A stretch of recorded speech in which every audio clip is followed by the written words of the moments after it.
We weren't supposed to really talk about this up until recently here, that indeed the United States does have an ammunition shortage for our military here and around the world. But it's so widely reported in the press, I guess we really shouldn't ignore it anymore and pretend that it isn't a problem. So recently, with the controversy around cluster bombs, the president has defended his decision to send them to Ukraine by announcing the U.S. Army ammunition stockpiles are depleted. In other words, basically, this is all we have that we can give them at this point.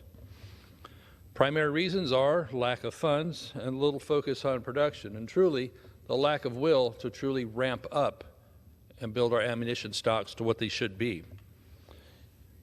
The U.S. military's goal, decades ago, was that we could fight a two-front war. The United States used to have that might and capability. We saw that in World War II, with many other allies, of course, around the world that we fought side by side with. As we know, modern Western military hardware is indeed incredibly complex, costly, and difficult to produce at scale. It requires a large infrastructure, a well-protected supply chain, and a large workforce of skilled labor.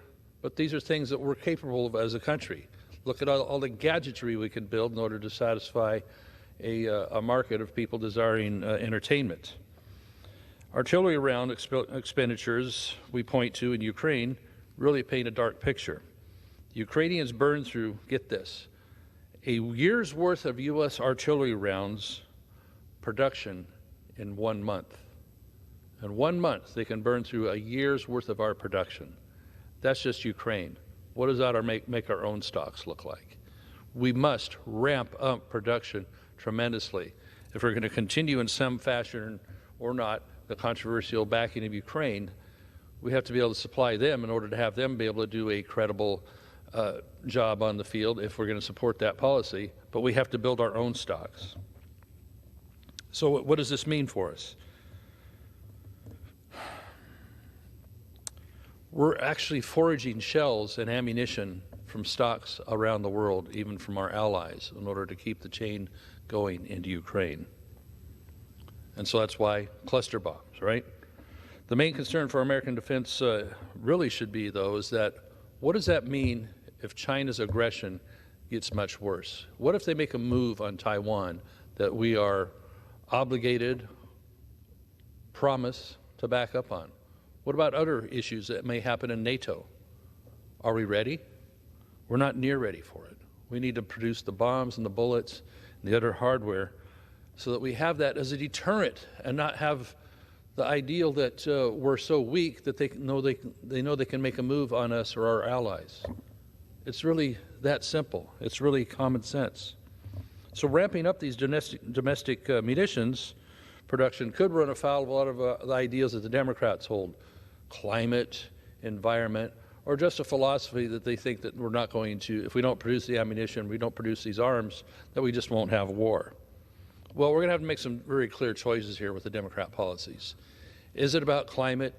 Is it about environment by producing these things and have them ready and available to deter war?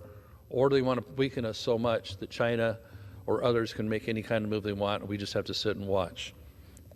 So these munitions are procured on a yearly basis. That's why when we have an orderly process around here through appropriations, working through our committees, et cetera, that we can have, instead of a last-minute continuing resolutions, just means, hey, throw last year's spending in the hopper, put some duct tape and baling wire on it and kick it out for another year or whatever the period is. You can't plan for that. You certainly can't plan long-term to up your military needs and fill them when we do last-minute things like that. So we have to have a better process of procuring and planning for it. So what we saw from the end of the Cold War, we scaled down military. Okay, maybe there's a dividend there. We lost 1/3 of it in the armament production after the Soviet Union collapsed.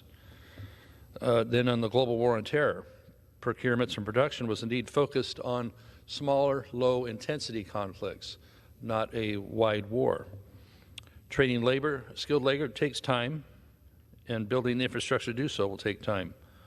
But what we have in place, we should be running 24/7 and have the will to do it. So what does that mean for national security? I just said it. What are they going to do? Is Russia's going to continue to be able to bully Ukraine if they want to, if they see us as weak? China and Iran, they can do what they want, and who knows what we're going to get out of North Korea. We must be ready. We must get this supply chain going again and bolster our military as we ask those to serve in it need everything they have and everything they can get in order to do their job and be safe from unnecessary